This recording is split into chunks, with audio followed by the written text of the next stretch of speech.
Hi hello നമസ്കാരം, welcome back to Afsa's world. ഇന്നത്തെ എൻ്റെ വീഡിയോയിൽ വീട്ടമ്മമാർക്ക് അധികം അറിയാത്ത കുറച്ച് അടുക്കള ടിപ്സുകളാണ് പറയുന്നത്. പിന്നെ അത് മാത്രമല്ല, സാധാരണ കോമൺ ആയിട്ട് നമ്മൾ വീട്ടിലൊക്കെ വാങ്ങിച്ചിട്ട് കഴിച്ചതിന് ശേഷം അതിൻ്റെ വേസ്റ്റാണെന്ന് പറഞ്ഞ് കളയുന്ന ഒരു സാധനം വെച്ചിട്ട് നമുക്ക് മറ്റൊരു കുക്കിംഗ് ടിപ്പും റെസിപ്പിയൊക്കെ കാണിക്കുന്നുണ്ട്. അപ്പോൾ ഏതൊക്കെയാണ് വീഡിയോയിൽ കാണിക്കുന്നതെന്നൊക്കെ ഒന്ന് നോക്കിയാലോ. അപ്പോൾ വീഡിയോ സ്കിപ്പ് ചെയ്യാതെ മുഴുവനായിട്ടും കണ്ടു നോക്കുക. ഒട്ടും തന്നെ സമയം കളയേണ്ട, നമുക്ക് വീഡിയോയിലേക്ക് പോകാം. ബ്രേക്ക്ഫാസ്റ്റ് ആയിട്ടൊക്കെ മുട്ടയൊക്കെ പുഴുങ്ങി കഴിക്കുന്നവർക്ക്, അല്ലെങ്കിൽ മുട്ടക്കറിയൊക്കെ വെച്ച് അത് കഴിക്കുമ്പോൾ അതിൻ്റെ ഉണ്ണി മാറ്റി വെച്ചതിന് ശേഷം കഴിക്കുന്ന എത്ര പേര് വീട്ടിലുണ്ട്? അങ്ങനെയുള്ള കുട്ടികൾക്കും മുതിർന്നവർക്കും ഒരുപോലെ തന്നെ നമുക്ക് മുട്ട മുഴുവനായിട്ടും കഴിപ്പിച്ചെടുക്കാൻ വേണ്ടിയിട്ടുള്ള ഒരു കിടിലൻ ടിപ്പാണ് പറയുന്നത് കേട്ടോ. അപ്പോൾ സാധാരണ ഉണ്ണി നല്ലതുപോലെ ഉറച്ചു കഴിയുമ്പോഴാണ് അത് കഴിക്കാൻ ഇഷ്ടമല്ലാതെ വരുന്നത്. അപ്പോൾ അധികം പാകമാകാത്ത രീതിയിൽ, ഒരു മെൽറ്റ് ചെയ്യുന്ന രീതിയിൽ നമുക്ക് ഉണ്ണി പെർഫെക്റ്റായിട്ട് ഉള്ളിലും അതുപോലെ പുറമേ വെള്ള ഭാഗം നന്നായിട്ട് ഉറച്ചും എങ്ങനെയാണ് നമുക്ക് പുഴുങ്ങിയെടുക്കുക എന്നുള്ളതാണ് കേട്ടോ കാണിക്കുന്നത്.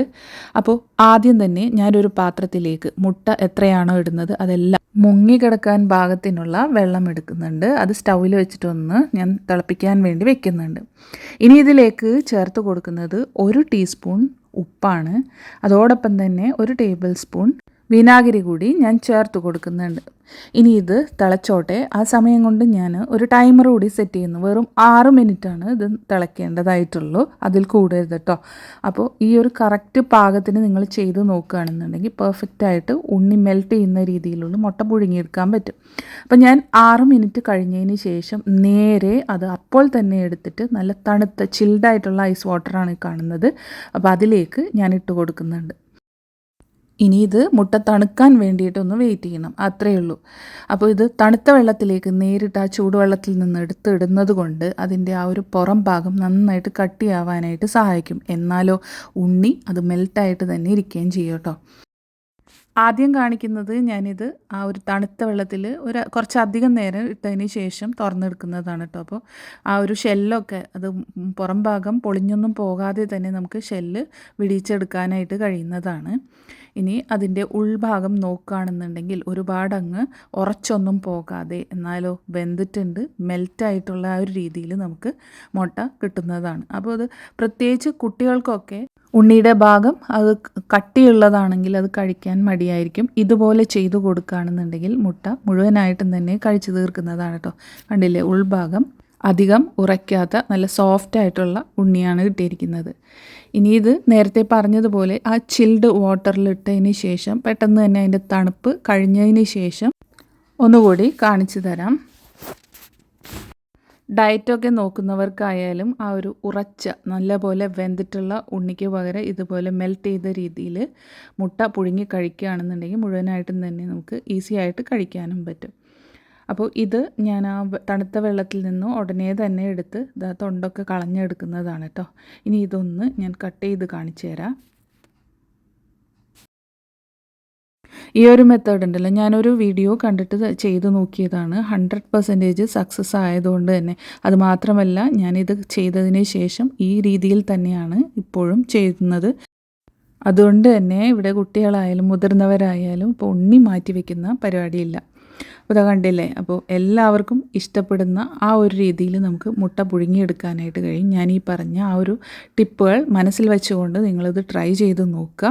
ശ്രദ്ധിക്കേണ്ടത് ഒരു കാര്യം, 6 മിനിറ്റ് ആണ് നമ്മൾ തിളപ്പിച്ചെടുക്കേണ്ടത്, അതിൽ കൂടുതലാകരുത്. അപ്പോൾ ഉണ്ണി ഉറച്ചു പോകും. മാത്രമല്ല അത് അപ്പോൾ തന്നെ ആ ഒരു തണുത്ത നല്ല ഐസ് വെള്ളത്തിൽ ഇട്ട് വയ്ക്കുക. മുട്ട തണുക്കാൻ വേണ്ടിയിട്ട് മാത്രം വെയിറ്റ് ചെയ്യുക. അതിനുശേഷം തോല് പൊളിച്ചു കഴിഞ്ഞാൽ നമുക്കിതുപോലെ പുറം ഭാഗം നല്ല കട്ടിയുള്ളതും ഉള്ളിൽ നല്ല സോഫ്റ്റ് മെൽറ്റഡ് ആയിട്ടുള്ള ഉണ്ണി ഉള്ള രീതിയിൽ നമുക്ക് മുട്ട പുഴുങ്ങിയെടുക്കാൻ കഴിയും. അപ്പോൾ എന്തായാലും ഇത് ട്രൈ ചെയ്ത് നോക്കുക. നമ്മൾ തിളപ്പിക്കുന്ന സമയത്ത് ഉപ്പും വിനാഗിരിയൊക്കെ ചേർത്തതുകൊണ്ട് തന്നെ അത് തോല് പൊളിക്കുന്ന സമയത്ത് അതിൽ പറ്റിപ്പിടിച്ചിരിക്കത്തില്ല കേട്ടോ. അപ്പോൾ അത് ആ ഒരു കറക്റ്റ് അളവിന് തന്നെ നിങ്ങൾ ചെയ്ത് നോക്കുക. ഇനി അടുത്തതായിട്ട് കാണിക്കുന്നത് വാട്ടർമെലൺ ഇഷ്ടമല്ലാത്തവരായിട്ട് ആരുമില്ല. പ്രത്യേകിച്ച് ഇപ്പോൾ ചൂടുള്ള സമയത്തൊക്കെ ആണെന്നുണ്ടെങ്കിൽ ധാരാളം വെള്ളമടങ്ങിയിട്ടുള്ള ഫ്രൂട്ട്സും വെജിറ്റബിൾസും ഒക്കെ കഴിക്കുന്നത് വളരെയധികം നല്ലതാണ്. ഞാനിവിടെ വാട്ടർമെലൺ കൊണ്ടിട്ടുള്ളതല്ല. വാട്ടർമെലൺ കഴിച്ചതിന് ശേഷം അതിൻ്റെ തോട് എല്ലാവരും അത് വേസ്റ്റിലേക്ക് കളയാറാണ് പതിവ്. ഇന്നിപ്പോൾ ഞാൻ ആ തോട് കൊണ്ട് ഉണ്ടാക്കുന്ന റെസിപ്പിയാണ് കാണിക്കുന്നത്. അപ്പോൾ 2-3 പീസുകൾ ഞാൻ ഇതുപോലെ എടുത്ത് സ്റ്റോർ ചെയ്ത് വെച്ചതായിരുന്നു. ഇനി അത് ഈ ഒരു നീളത്തിൽ ഞാൻ അരിഞ്ഞെടുക്കുന്നുണ്ട്. നീളത്തിൽ നല്ല വലുതായിട്ട് തന്നെയാണ് അത് നല്ല തിൻ സ്ലൈസസ് ആയിട്ടാണ് ഞാൻ അരിഞ്ഞെടുത്തിരിക്കുന്നത്. നന്നായിട്ട് കഴുകി വൃത്തിയാക്കി അതിൻ്റെ തൊണ്ട് പീൽ ചെയ്തതിന് ശേഷമാണ് നീളത്തിൽ മുറിച്ചെടുത്തിരിക്കുന്നത്. ഇനി അതൊന്ന് നമുക്ക് പാചകം ചെയ്യാം. ഒരു പാനിലേക്ക് ചൂടായ ശേഷം വെളിച്ചെണ്ണ ഒഴിച്ച് കൊടുക്കുന്നുണ്ട്. അതിലേക്ക് കടുക് ഇട്ട് പൊട്ടിക്കുന്നുണ്ട്. അതിലേക്ക് ഒരു സവാള വട്ടത്തിൽ അരിഞ്ഞത് ഞാൻ ഇട്ട് കൊടുക്കുന്നുണ്ട്. ഇനി അതിലേക്ക് ആവശ്യത്തിന് മഞ്ഞൾപ്പൊടിയും അല്പം ഉപ്പും ചേർത്ത് അത് വാടി വരാൻ വേണ്ടിയിട്ട് ഞാൻ ഇട്ട് കൊടുക്കുന്നുണ്ട്. ഇനി അതിലേക്ക് കറിവേപ്പില കുറച്ചിട്ട് കൊടുക്കുന്നുണ്ട്. ഇനി അതിലേക്ക് ഗാർലിക് പൗഡർ ഇട്ട് കൊടുക്കുന്നുണ്ട്. ഇതൊന്ന് ഇളക്കി യോജിപ്പിച്ചതിന് ശേഷം ഒന്ന് വാടി വരുന്ന സമയത്ത് അതിലേക്ക് 1 ടേബിൾ സ്പൂൺ ചില്ലി ഫ്ലേക്സ് ഞാൻ ഇട്ട് കൊടുക്കുന്നുണ്ട്. ഇനി നന്നായിട്ടൊന്ന് ഇളക്കി കൊടുക്കാം. അതൊന്ന് വാടി വരുന്ന സമയത്ത് നമുക്കിതിലേക്ക് അരിഞ്ഞു വെച്ചിട്ടുള്ള വാട്ടർമെലൺ ഇട്ട് കൊടുക്കാം. അപ്പോൾ അതിന് മുമ്പായിട്ട് ഞാൻ ഒരൽപ്പം മുളക് പൊടി കൂടി ചേർത്ത് കൊടുക്കുന്നുണ്ട്. വാട്ടർമെലൺ അത് മുഴുവനായിട്ടും ഇട്ട് കൊടുത്തതിന് ശേഷം അതൊന്ന് മിക്സ് ചെയ്ത് യോജിപ്പിക്കുക. അടുത്തതായിട്ട് ഇതൊന്ന് മൂടി വെച്ച് വേവുന്നത് വരെ വെയിറ്റ് ചെയ്യുക. ഒരു തുള്ളി വെള്ളം ചേർക്കാതെ വേണം ഇതൊന്ന് വേവിച്ചെടുക്കാൻ. അപ്പോൾ ഞാനിത് ലോ ഫ്ലെയിമിൽ ഒരു 5 മിനിറ്റ് ഇട്ട് കൊടുക്കുന്നുണ്ട്. അടച്ചു വെച്ച് വേവിച്ചതിന് ശേഷം ഇതുപോലെ ആയി കിട്ടിയിട്ടുണ്ട്. വെള്ളം ഒട്ടും തന്നെ ചേർക്കാതെ വേണം ഇതുപോലെ ആക്കിയെടുക്കാനായിട്ട്. അപ്പോൾ ഇത് വെള്ളം വറ്റുന്നത് വരെ ഇനി നമുക്കിത് തുറന്ന് വെച്ചൊന്ന് വറ്റിച്ചെടുക്കാം. ആ സമയത്ത് ഉപ്പ് പോരാ എന്ന് തോന്നുകയാണെങ്കിൽ അതുകൂടി ചേർത്ത് കൊടുത്ത് അതൊന്ന് നന്നായിട്ട് മിക്സ് ചെയ്ത് കൊടുക്കാം. വാട്ടർമെലൻ്റെ ആ ഒരു തൊണ്ടും വെള്ളത്തിൻ്റെ അംശം കൂടുതലായതുകൊണ്ട് തന്നെ നമ്മളിത് വേവിക്കുന്ന സമയത്ത് ഒട്ടും തന്നെ വെള്ളം വേറെ ചേർക്കരുത്. അപ്പോൾ ആകെ കുഴഞ്ഞു പോവുകയും ചെയ്യും. മാത്രമല്ല വെള്ളം വറ്റിച്ചെടുക്കാൻ ഒത്തിരി സമയം വേണ്ടി വരും. ഞാനിത് ഏകദേശം ഒരു 10 മിനിറ്റ് മൊത്തത്തിൽ ഇതൊന്ന് വേവിച്ചെടുക്കാനും വെള്ളം വറ്റിച്ചെടുക്കാനും സമയമെടുത്തിട്ടുണ്ട്.